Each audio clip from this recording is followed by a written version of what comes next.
Hello, hello, hello. So you are on a new episode of Soul Talk. I am your host, Rabbi Zevi Weinberg. I'm joined with my co-hosts that I will ask them to introduce themselves in a second. And we've got an amazing program. I really hope you stick with us till the end.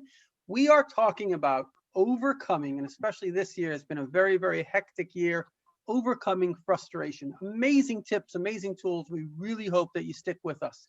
Steve, you want to introduce yourself? I'm Steve Roth. I come from Nicaragua. I was originally from Manhattan, New York. Paris, your turn. Okay, and I'm Paris. Paris, and I'm living in Kansas, and I'm from Kansas. Good. Excellent. All right. And they're very humble, but I got to say, Steve was a celebrity trainer and he still is. And Paris is an amazing composer and an actress. But most importantly, they're great souls. That's why they're here with us. And we're going to dive right into it. So, guys, what do you think about, I'll tell you the truth. It's a subject that I know a little bit about anxiety. I wrote a book called Kabbalah Love. The book became a TV series, and it's basically called From Fear to Love. And really, it's based on a teaching of the Baal Shem Tov. I felt really bad today. I took a walk. I met this guy. I could see that he had some issues. And so I just needed to leave him with something that would help him. So I said, the Baal Shem Tov, the greatest Jewish master, the motto. So this came from his father. He got it from Elijah the prophet, who said, you're going to have a son. You're going to pass away when he's about 5. And tell him this. So this is became the motto of Jewish self-help or Jewish mysticism, Jewish work. And it goes like this. Fear nothing or anyone but God, and love everyone with all your heart and soul. And that's the key. It's really that simple, because when a person has fear in them, it creates negative energy. When a person has love, it creates positive energy. And ultimately, we're not here to make ourselves look good to anyone but God, because we have to be righteous. But we're here to love everyone unconditionally. It doesn't matter. We can't label people. If you can help someone, you can be even friends with them. Just being a friend is more than enough. So I think that unfortunately we're living in a time, the internet, everybody, Paris, you may be too young to remember this, but when the internet came out, everybody thought that this is going to be the great unifier of humanity. Like everybody's going to chat with each other. And then I remember this massive study by like HP and all these companies that they got together. Obviously, they wanted to prove it. Turns out actually it makes people more isolated. And so ironically, we have more friends on Facebook, but less friends in real life. Like if you said, there's a study that, I think half of Americans don't have somebody that would lend them $100 if they need it. That's bad. And when a person doesn't feel that sense of safety, they can get nervous. So, Steve, I know you just mentioned to me before we started the show that you've been actually quite literally, because of COVID, stuck in a room in Nicaragua for about a year. You had some spiritual insights. So share with us a little bit about, I don't know, let's just say you're talking to me. I'm a guy, I'm stuck. I'm feeling, I don't know, a lot of people now, they're stuck somewhere. They don't have, it was bad before. Now they really don't have social interaction. And that itself can create anxiety. What do I do? How do I stay happy? How do I overcome my frustration? Any suggestions? And I know, again, I want to say Steve's been a celebrity trainer, so he doesn't only physically train people, he helps them a lot emotionally. So I know your words are going to be very poignant.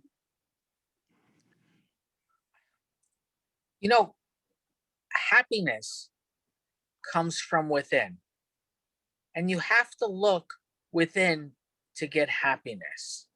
Outside, you don't receive happiness that's really true happiness. And by appreciation, everything that we have, if you appreciate it, then everything works out really good. I had the 5 principles that I once spoke before, and one is to believe in a higher power of God. Number 2 is to have health. Health is so important. And then happiness, and then appreciation, and then have money. But if you honestly believe in Hashem, a higher power, and he controls everything in your life, And if you really, truly believe that he's a loving, kind, caring person, or God, I consider him my father, and he's always with me because I always feel the presence of Hashem. I never walk alone. As I was walking in the sand, footprints, that was the name of the poem, the footprints. As I was walking through the sand of my life, I would see reflections of good times and bad times. And in bad times, I would always see only two footprints instead of four. And then at the end of the whole thing, I said to God, I said, how come when times were really, really bad, I only saw my footprints? And he said, no, my son, it was me carrying you because you left me. And I think that's what it comes down to. It comes down to every moment, every hour, every second to believe that we're being loved. And if we're being loved and cared for, then everything else is fine. No matter what you think is happening, it's a distraction of what's supposed to happen. The world is distracting you so you don't feel that presence of God. But if you stay focused, everything works out just for the best. Just believe in God and know that he loves you and he's there all the time with us. Great. That's really, really good. Paris, any suggestions? It something that Steve was saying made me think of something that I read recently, that like nothing moves in this world without God like willing it to be. And that's like with our bodies, or I mean, it was specifically talking about our bodies, like we can't raise our arms up unless like God helps us raise our arms up. So even with situations or circumstances, like God is making those things happen. So they can't be bad, because if God is an all good being and an all loving being, then it's only our finite perspective of like, oh man, like this is really unfortunate, or like this really isn't good. Because if it happened, we just have to like shift how it could be good, and like have put on like a Torah lens. Like I had someone tell me once, like we have to take off our like glasses of like, this isn't how I thought it to be, but like put on your Torah glasses and like see how everything is working out for the ultimate good. Which is it's like practice. It's like you have to exercise that part of your brain, and then gratitude helps a lot. Yeah, absolutely. That's really, really good stuff. So both of you are saying something, and what it brings to my mind is a very important thing. It's actually my signature on my email, which is a line from the Baal Shem Tov. And the Rebbe says, from the 3 suggestions on how to deal with difficult things in the Tanya, this one is the kind of best. And it goes like this: if you can find the good in the bad will turn to good. So, Steve, before you asked the question, what is frustration? And that's actually a really great question, because if you can analyze something and know what it is, then you can overcome it. So actually, frustration is the loss of expectation, right? So let's say I walk into a bank and they don't give me $1,000. I'm not very upset. Let's say they don't give me my $1,000. I would, because my expectation is to get it. So frustration is always a loss of expectation. Let's say that again, because it's so important. There's no such thing as an objective reality. It's all subjective. So what is gain? Gain is something you think is worth having. What is loss? Loss is something you are upset that you lost, but it's all subjective. So as we said, frustration is really basically a loss of an expectation. If you never expected it in the first place, you wouldn't be frustrated. So that means that what we perceive to be a loss may actually be a gain. And so the Baal Shem Tov says, if you can see the good and the bad itself, the very thing that happened to you will become a blessing, will become good. So there's no question about it that we live in a subjective world, in a world of perception. And it's obviously so deep, nobody can say, oh, I'll just change my mind. It's not so simple. There's certain perceptions that you have from a very deep level that this is a gain. You know, it goes even deeper. In mysticism, it says, what is pain? Think about this. Pain is loss. Imagine for a moment, I was climbing a mountain. It may be very painful, but I'm trying to reach the top. I don't feel pain because I'm happy. Or somebody else, maybe, I don't know, he got something that somebody else wanted, but for him, it's not what he wants. He wanted something different. So the gain can be, so it's all subjective. This entire story is subjective. Now, obviously, I want to qualify that with saying there are certain things like Maslow's hierarchy that are not subjective. We need a roof over our head. We need food in our stomachs. We need clothing. And ironically, we very much need people. And so I would say about that it's also really important to reach out to people. I think that, you know, people feel like, well, if somebody reached out to me, but everybody else is feeling the same thing. You know, 50% of the world is lonely. So if you're walking in the supermarket, 50% of those people are waiting for you to say hello to them. And our sages teach us that kamayim apanim lapanim kain leva adon ladam. By the way, I learned something amazing from the Baal Shem Tov today. I'll share this with you. This is a powerful concept. He says like this, imagine that you're looking at your shadow in water. So you're like, I don't know, the sun is shining and that shadow is quite large. But as you bend down to the water, the shadow gets smaller.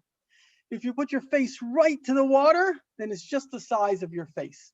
In other words, he says, when we have relationships with other people, if I come to you with arrogance, then you will also be arrogant. If I come with humility, you will also be humility. And that's why he says an amazing thing, and this could be a flip side, an amazing benefit from some of the times, because whenever we get our way, our ego gets boosted. We say, oh, now I should really get my way. Look at me, I'm a guy that gets his way. So we increase our expectation, we increase our frustration. And that's what you were saying before, Paris, that the more a person has gratitude, so with gratitude, you can have something, but it doesn't increase your ego because you know it was a gift. It wasn't you. Whatever we take and we're not grateful for, the ego immediately assumes I am such an amazing person that I was able to do this. That's actually what depression is. Depression is when you're not able to give yourself something you want, and therefore the person's ego turns against them. They're like, you're not giving me what you want. I hate you, So depression is that kind of, so the ego is a very powerful machine, and we need it to go in the right direction. Basically, we need some of it for desire, but we have to bring down its arrogance, saying that it's me. Because as it becomes arrogant, then it turns into frustration. Because if I'm all powerful, that's why little children throw tantrums. You're a little 2-year-old. Okay, your mommy said no. Is it such a big deal? The answer is, it has nothing to do with the thing that they want. They don't want it that much to throw a tantrum. In their mind, they are the king of the castle, because for 2 years, whatever they wanted, they got, because they were crying and the mother fed them and burped them. So in their mind, that's what the ego does. It says, look at me, I'm the king. And now you're not giving me something, so you're attacking my expectation. And that's where that frustration comes in. So we have to be aware that this is a very, very real thing. And when we're going through difficulty, I would suggest 2 things. First of all, try to see the good and the bad. Try to see, let's say, this whole COVID thing. One of the things that it has done for many of us is created a certain humility. Before we thought we were the kings of the world, suddenly the world isn't, it's not our oyster anymore. And so that means that we have to be able to be content. You have to be able to roll with the punches. And the other thing is, what you guys were saying before is, God is always with us. So as long as we see life as a spiritual journey, we will always be happy, because that is really what it is. It's a place in which we're growing. We're constantly learning more. We're constantly, the episodes that we go through are transformative. Like you said, Steve, you're stuck a year in Nicaragua in a room, so it made you go deep. And that's the thing. Life it's not more, it's deeper. It's not expanding yourself outwards. expanding yourself inwards. And we can go to the furthest star, but the real star is inside your heart. And when you can open that kind of treasure box up and begin to perceive deeper truths about yourself, about the world, those are the real gems of life. Now you know how to function in a better way. So that's my 2 cents. Any thoughts on that? I find that I live in a world of acceptance. Yeah. And if I accept everything that's happening, and I accept it, and you could either say it's negative or positive, but if you always look at what you're accepting in a positive way, you never get frustrated because it's always a positive position that you're in. And you always have a choice of thinking positive or negative. But if you always take the situation, even if you don't understand it, and you just accept it, that this is coming from God. I don't understand it. It might not be good or bad, but it's coming with love. And if you understand that it's coming with love, whatever the situation is, you just accept it. You never get frustrated. You never get mad. You just keep moving on. And that's what I do. I don't know how other people experience that situation, but that's how I comprehend Sounds it. good. Paris, any thoughts?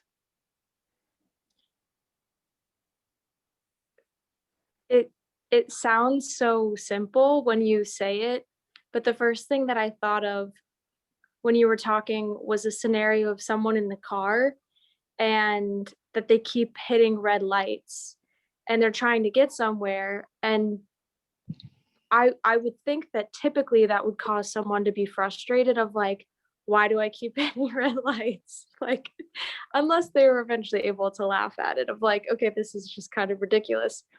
But something like that of like things not going your way, like you said earlier, recognizing that we're and yeah, that's all that made me think of was like that's like how do we get to that point of like of really just accepting life as a gift so much so that everything is a gift, like truly everything. So we can only be grateful for the red lights or whatever it is. Like, oh, maybe like it's kind of like having an eye in Tova, like a good eye. Like, you know, maybe that red light just happened because I needed an extra like 10 seconds to think about what I'm actually going to do when I get to the destination.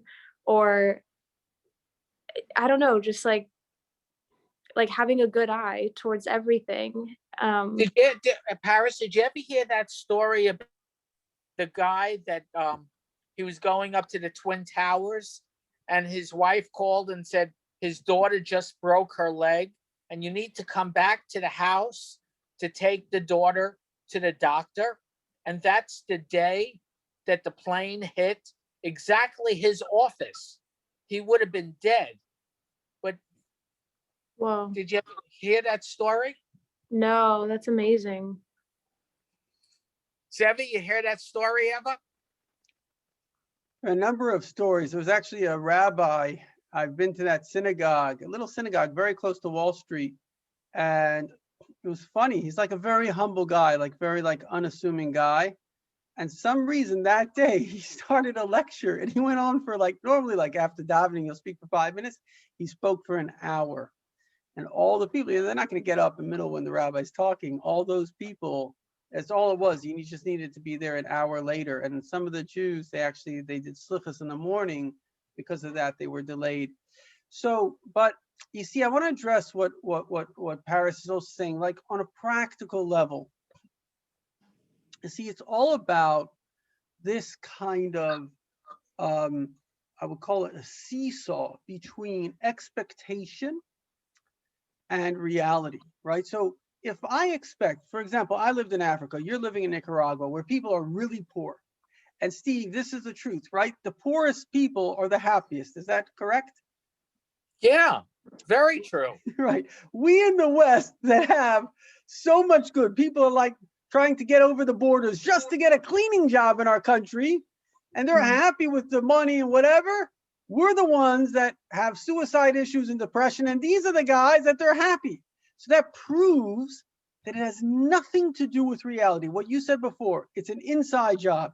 If your expectation is here, your reality is here, you're frustrated because it's not fair.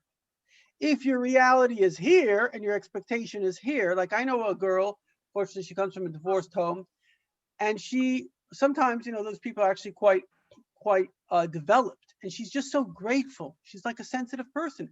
And so a lot of people, when you have it good, I'm not saying anyone should have it bad, everyone should have it good, and we'll discuss soon how to have it good and be happy. But a lot of times the people that have it good, what happens is that creates a higher expectation level. And so now the reality level will never meet their expectation level, because unless you have gratitude, unless you can realize that God doesn't owe you anything, none of us deserve to be alive. It's a gift. You decided to put your little DNA together and create you, and your mother fed you, and God gave your father some money or whoever it was to feed you, and this and that. It's all a gift. So once we can understand that we don't deserve to be alive, it's a gift. We don't deserve the world. The world is a gift. We don't deserve the Torah. The Torah is a gift. We don't deserve the great saints like the Rabbi, amazing scholars that taught us and demonstrated life for us. It's a gift, right? Especially if you're married, even in marriage. I remember, unfortunately I'm divorced, but I remember in the very early days, I shouldn't say from the early years of my marriage, I read this article in the Reader's Digest. It was a fascinating thing. It was a guy that had 26 years of marriage counseling, and he really did some good research. And he filled out this questionnaire. And he said something really interesting at the end of the questionnaire. It's like, your marriage is good, or it's basically good, but it looks like you're missing gratitude, and that can spell trouble. Now, who thinks, you're a young married person, that gratitude will, but it did. Why? Because, Woody Allen has a joke. It's a little off, but I'll say it. He says, we got divorced because I put my wife under the pedestal. Meaning, I have a cousin who, he has a great marriage and everything, and he told me when he got married, he felt like he won the lotto. So in other words, if you can feel, again, your expectation is here, your reality is here, or your reality is great or good. But if your expectation, let's say, is whatever, I don't deserve that much. Oh, wow, my reality is so great. I got this amazing woman, I'm married, I'm so lucky, or I have kids, I'm so lucky, lucky, lucky. So now you're basically, your expectation is your reality is better than your expectation. But if it's the reverse, I deserve better, it's not fair, so what's going to happen? You're never going to be happy. And that's why there's a culture now, we come to a culture of rights. It's my right. This person's questioning, this is my right. Well, if you think about that way, you'll never be happy, because happiness is not about what you're owed. Happiness is being grateful for what you have and giving and helping others. And so I would say that this kind of an attitude can be developed. You don't have to go through suffering. That's where it really usually gets developed, because then your expectations get lower, then you're happy with your reality, because your expectations are here, your reality is here. So if you're growing up and things are okay, there's a way to do it. The way to do it is you have to realize that life is not about me.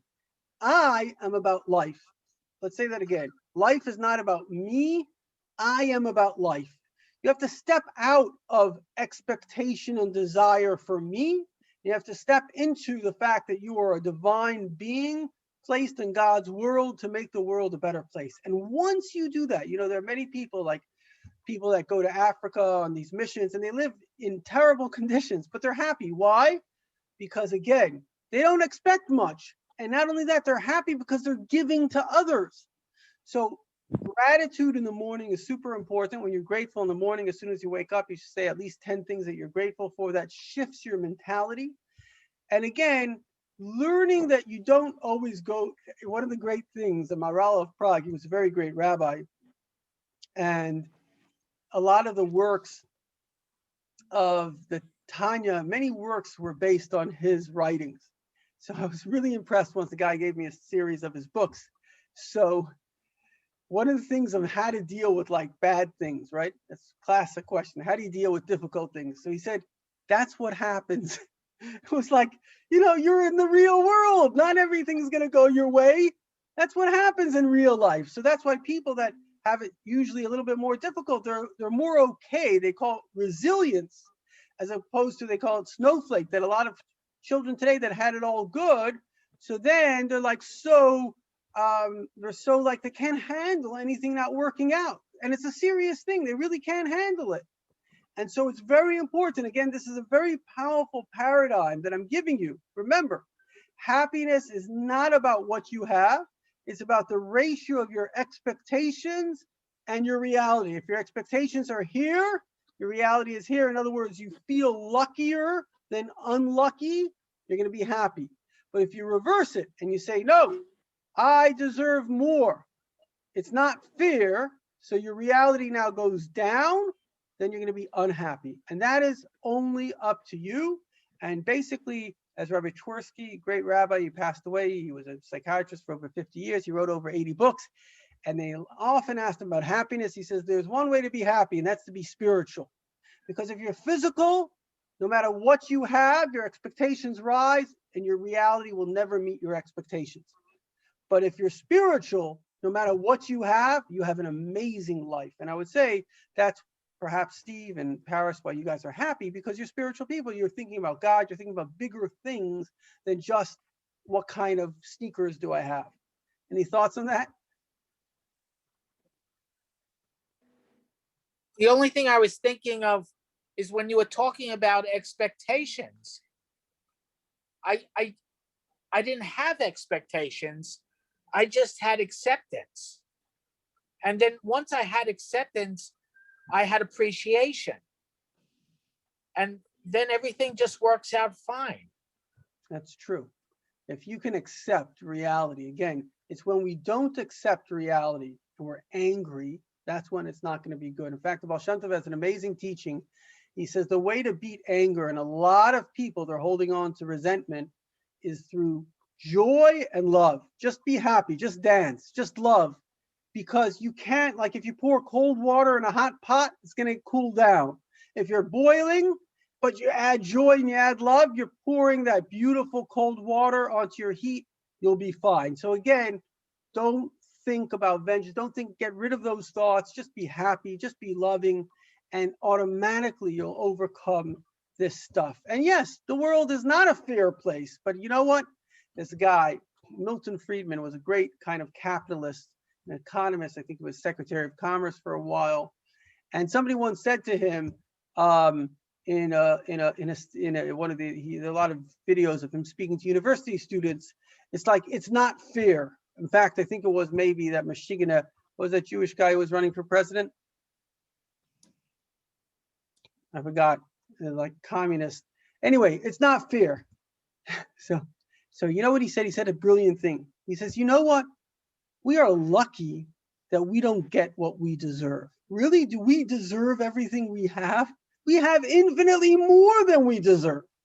So think about that mentality. If you can look that way, instead of saying what's wrong with life and being frustrated, that's like the Jews as an immigrant, our own ancestors, they came in. They didn't have a chip on their shoulders. They didn't say it isn't fair. They said, how can I help my family? What can I do? They moved forward. And if you're watching this and you've got a chip on your shoulder, it ain't going to make a difference. It's just going to make you upset. But if you move forward in life and you say, okay, sometimes things happen that I don't like, and it really wasn't fair, but how am I going to make my life better? How am I going to make my family's life better? So suddenly you have a positive focus. It's all going to be fine. Guys, actually, hold on one sec. Let's see here. All right, so that's pretty cool. And I'm just going to ask you guys for some concluding thoughts. We'll start off with you, Paris. Yeah, just really focusing on what is already in front of you in a positive way, to let go of things that aren't going your way, and just trusting that they're going the way that they should be going. Wow, that's really powerful. We can do that. We're in a really good space. That's really powerful. Thank you. Steve? I don't really have anything else to say because I think Paris covered it all. Right, absolutely. That's it. We just have to realize, and this is really the truth. This week's Torah portion teaches us how God operates, and everything in life is cycles. So God has a vision for you. It's not random. Nothing in life is random. He has a good plan for you, but you are stuck in your little box, and he wants you to get into a new reality. So sometimes he's got to break that box down. And so that shift, what is trauma? Broken expectations. So sometimes that shift is actually that little chick. It's stuck in a shell, and then it breaks the shell and it flies out, and then it's stuck in a little nest. Then its mother pushes it out, and then it starts to fly. And then it can be a mother, it can be a giver in this world too. So everything that happens to us is really a gift. It's either physically good or it's spiritually good. If it ain't physically good, it's spiritually good. And so if we can just put this into our heads that really this is a master plan, an infinite plan, which is obvious. Look at the world from where it was thousands of years ago to where it is. It's amazing. It's a miracle. And we know very soon this also helps. Hope helps a lot. Mashiach is about to come. The world is about to literally, like the Jews were in Egypt, the ultimate trap. God freed them and brought them into infinite miracles. That is what's about to happen to us. So just let's focus on the mission at hand. Our mission, every generation has a mission. Our mission is to bring Mashiach. Add in your goodness and kindness. Add in your Torah mitzvahs. Do everything possible. Just keep that focus, because again, the media is trying to distract you. Like Steve said, there's a lot of things that are trying to make you depressed and sad. Stay away from the media. Stay away from all forces that are negative. Go positive. See yourself as one of God's angels, because that's what you are, whether you like it or not, in this planet, to spread his light and his Torah. And with that, we conclude. And I want to say a very special thank you to my co-host, Steve, and to Paris. And we hope that you like this video. And if you do, please feel free to share a comment. Most importantly, share the video with others. If it was of benefit to you, hopefully it could be of benefit to others. Thank you so much. Bye.